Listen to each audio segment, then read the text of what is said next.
Welcome to Module 7 of our course, Profit, Growth, Wealth Solutions for Small Business, brought to you by smallbusinessplantoprofit.com. And in this module we're going to look at how to go about putting a value on your business for sale. It's not necessarily valuing your business at that time of sale. I think it's important that every business owner has an understanding of what their business might be worth today. And I think at least once a year you should be trying to value your business and comparing it to where you were last year and the previous years. Because what you're trying to look at is that your business is increasing in value every year that you own it. That the effort that you're putting in, that the structural changes, the initiatives that you're putting into the business are starting to pay some dividends. So it's important, even if you don't think that you're close to selling your business and it's a lot of years off, it's still important that you go through this process of at least trying to put or understand what your business might be worth today. Now there's lots of different ways to come to value a business, and I'm going to show you one that I think is particularly useful. But again, let me say at the outset that the only true valuation of your business is on sale day. When you've got a willing buyer and a willing seller, two people that are prepared to shake hands and agree that at that point in time the business is worth X dollars, that is the one true value of the business. All the business valuation methodologies that we could run through are really just educated guesses or calculations, ways to try and estimate what we think that business might be worth. But at the end of the day, it does come down to the meeting of minds between a willing buyer and a willing seller on a particular day. That's when you know what the true value is when it comes to sell. But perhaps we're not looking at, as I say, not looking at selling exactly today. We're trying to put or get an understanding of what our business might be worth today. Now, I think the most appropriate valuation methodology that can be used right across all industries and all business types is what I call the capitalization of future maintainable earnings. So it's all about looking at what the profits are of the business, what those earnings are likely to be into the future, and then putting a value on the business based on the level of risk that we assess inside that business. So a starting point in this one is to look at today's profit, or perhaps the profit over the last 3 years or maybe 5 years. Generally the last 3 years. We average what those profits have been. We then need to adjust those profits for what we call owner-specific items. Every business within their profit and loss statement have items that are specific to that particular ownership structure. The most important ones, or the first ones we look for there, are the financing types of costs. So if I own a business and I might need a lot of bank debt to carry on because I'm not well capitalized personally, so my profit and loss statement is going to show a lot of interest costs, possibly some leasing costs in there as well. Whereas a future buyer might be well and truly capitalized themselves and may not need any bank finance. So if we take our profit that we're showing in our profit and loss statement today, the first things that we will add back or increase the profit for is the amount of financing costs, interest, leasing that we have in there. In a lot of small business cases, we'll certainly find a lot of private expenses sitting inside a profit and loss statement. So things like the private use of motor vehicles, perhaps some house costs or some education costs being shown as training costs perhaps in there, but really at the end of the day they're more likely to be private. Perhaps some living costs, some stock that's taken out of the business and used for private consumption.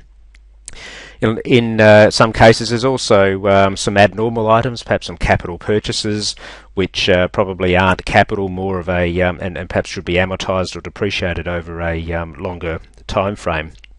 So again, our starting point is to take the profit and loss, or the profit that is showing in the profit and loss statement of the business now, and adjust up for those owner specific items to come up to an adjusted profit position. The second step then is to adjust for wages paid to the owner and to family members. And in Module 6, a previous module, we talked about one of the rules of creating wealth from your business, and that understanding that you must pay yourself commercial wages. And I did make that comment that if you're not prepared to pay yourself commercial wages, then the person who's coming to buy your business won't give you any credit for that. And at this step 2 here, this is exactly where this process is coming from. So we've adjusted the accounting profit for owner-specific items. We then add back in any wages that have been paid to the owner or to the family member, because we really don't care what's been paid to them. And we deduct out, we subtract from that adjusted profit what we think is a full commercial wage. So if the family's been paying themselves, say, $50,000 for a year, but we assess that the true commercial value of that wage is more like $100,000, then the effect is that we're going to be reducing your profit by $50,000 as we go through this valuation process. So we come to an adjusted profit after commercial wages to the proprietors, and we have a profit figure, an adjusted profit figure at that point.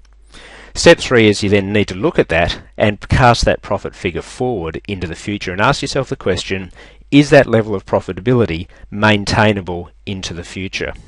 So we're looking at risk factors there. Is there something on the horizon? Perhaps the business we assess the business as having peaked in its profit performance, and from here it can only ever maintain it, or perhaps fall away from there. And we might decide, or particularly if we think the profits are going to fall away, we may well adjust that profit even further down. So we might come up with a figure of $1 million worth of profit at the moment, but we think there's a fair risk that that might just fall away. So we might only be prepared to buy the business on the basis of, say, $800,000 worth of maintainable profits, not that $1 million. And when you're looking at buying a business, you've always got to be very careful about those one-off spike years. The profit for 1 or 2 years has really spiked up much higher than what it has been in the past. You need to get behind those numbers and understand what caused that profit shift. If it's a structural change, a business change that is likely to be maintainable, then we're happy to buy the business on the basis of that profit. But if we assess it as just a bit of a one-off, something that's not likely to be repeated later on, then we may well adjust our profits down. But either way, we've come to a figure in our mind that we think is the future maintainable profits of that business.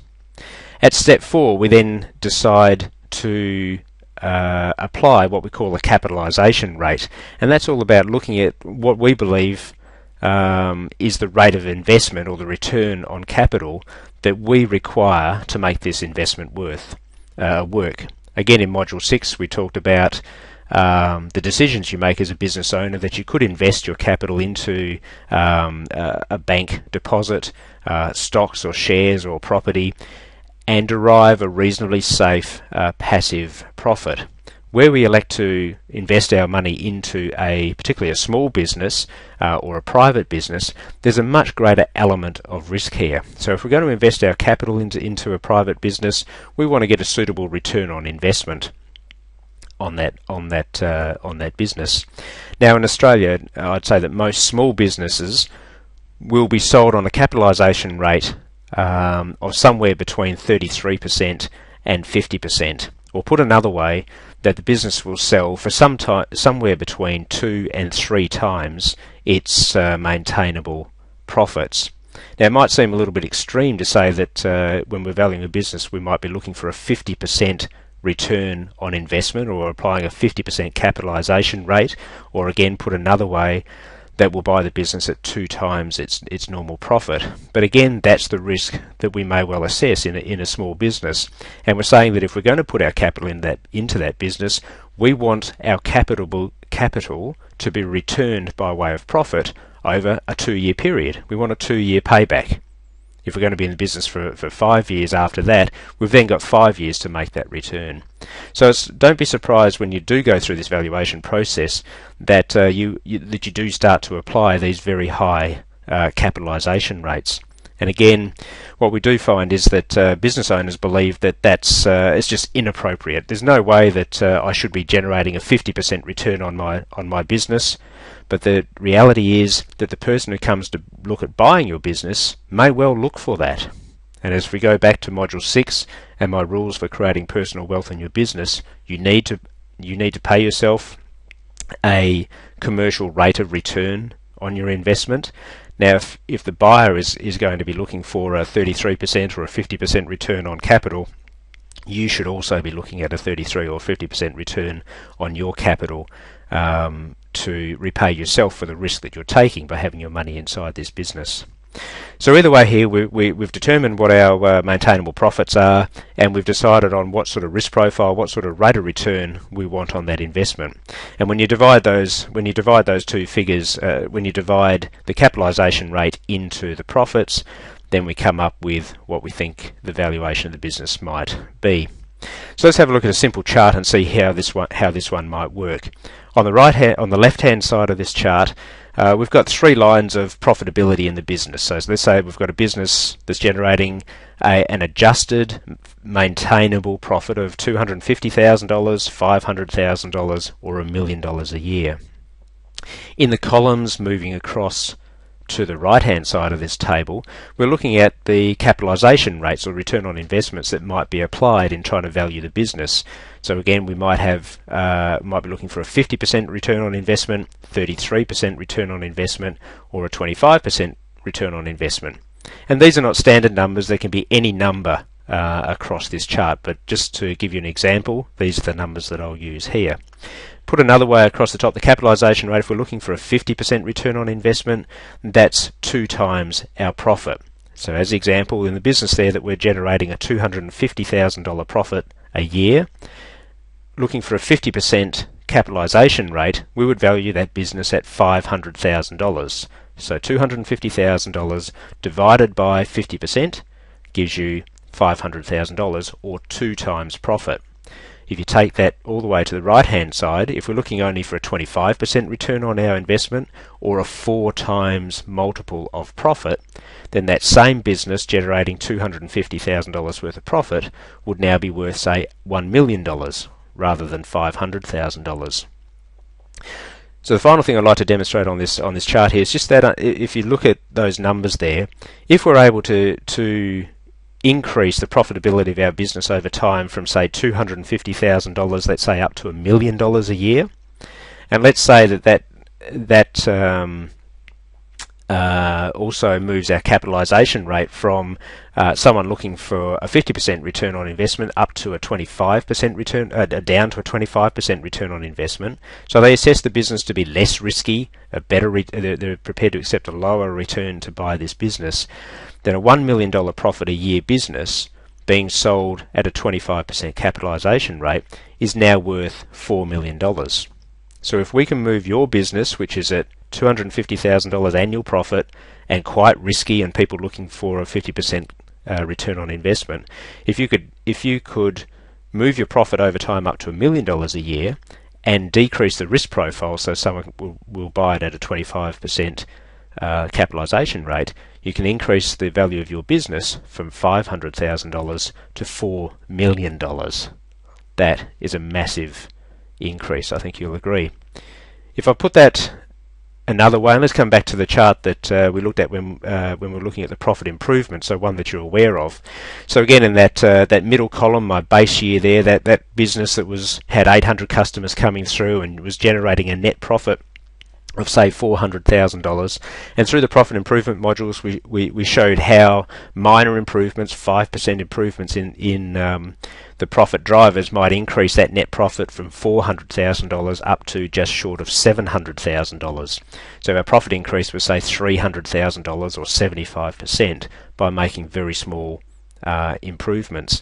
If we just take these numbers one step further and direct your eyes back to the base year, if the business was generating a net profit of $400,000 and that was after commercial wages and there was no private, so our adjusted profit was $400,000, and we believed that profit was maintainable going forward, and let's just say from a risk profile point of view we're willing to accept a 33% capitalisation rate, or we thought the business would sell for 3 times its net profit figure, then a business generating a $400,000 profit selling at 3 times its level of profit would be worth $1.2 million. Now if we make those basic changes of a 5% improvement across the board and we increase that profit now up to, say, $700,000, If the business is still worth three times its profit, it's now worth $2.1 million. So we've generated a $900,000 increase in value by increasing that profitability. So more cash in your bank every year, but also increased the business substantially. But let's say we took this one step further, and through that growth module, the growth modules that we stepped you through, we were able to structure up a business that was very, very attractive to a buyer. So instead of looking or being willing to pay 3 times profit to buy the business, perhaps now they're interested in buying the business at 4 times, a 4 times multiple of profit. Or we've moved from a capitalisation rate of 33% as a return on investment now to a 25% return on investment. What has that done? It's now increased our business value from $1.2 million now up to just short of $2.8 million. That's a value increase of close on $1.6 million, or a 133% increase in the value of the business. Now, recapping that, how was that achieved?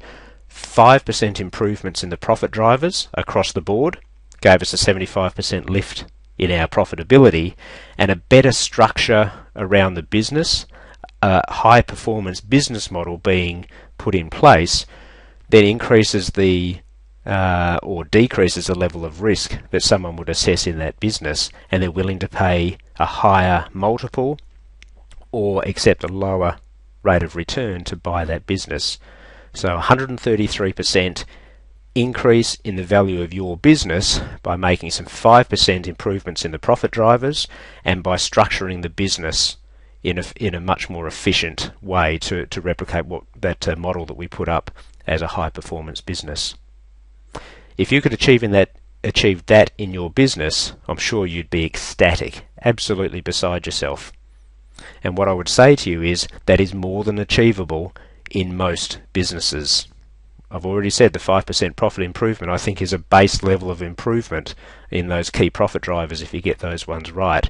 Proper structuring does take time and does take a lot of effort, but if you can make your business more achievable, and we've seen lots of examples of that, then certainly this sort of level of increase in the value of your business over time, again, is only chicken feed. There's a lot more money to be made by working this even better. So I hope you find those numbers exciting, because I know that they're also achievable in many businesses around the world. So let's just recap this module 7 and just understand where the drivers of your business value come from. And there's 2 of them. It's profit and it's return on investment, or the risk profile of your business. In relation to profit, your goal needs to be to maximize your profits. Go back and acquaint yourself with those, with the messages we gave in the profit improvement sessions, but concentrating on those 5 ways to improve the profitability of your business. Do whatever you can to maximize the profitability of your business, because it flows through directly to the value of your business at exit time.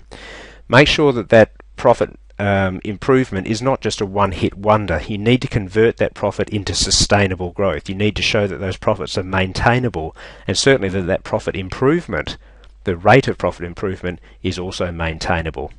So improve the profit and improve the value of your business. The return on investment has a huge impact on the value of the business. So you need to reduce that risk profile as much as you can. In effect, you need to make the business as attractive as it can possibly be to a prospective buyer. You need lots of buyers getting excited about the business and the prospect of the business and seeing themselves running the business. It's no different to selling a house. You need to dress the business up, you need to make it attractive to the buyer. Most buyers are looking for maximum return for minimum effort. The days of people buying a business that they're going to have to work 7 days a week, 10 hours a day in to generate what is really only just a basic wage are dead and buried. Nobody wants to buy that business. And if they do buy that business, they're hardly going to pay anything for it. You're looking to build up a business, to structure a business so that it operates effectively without you. If the business works without you day to day in the business, then it's also going to work without that prospective buyer working in the business day in, day out. So if you can present a business sale case which says we've got high profitability, we've got growing profitability, we've got a well-structured business with the right staff doing the right things, and it doesn't need you there day to day. You need to be there to add strategic support and to play your role, but you don't need to be hands-on 70 or 100 hours a week. Your business is going to be very, very attractive to a future buyer. So the concepts of valuing a business are quite simple. The drivers are profit and maximising and reducing the risk profile, which is all achievable by the modules we've already presented. Improve the profitability, structure the business for growth. Okay, there's a fair bit of ground we've covered there, but that's the end of Module 7. I now bring you on to Module 8, where we're going to be looking at calculating your retirement needs.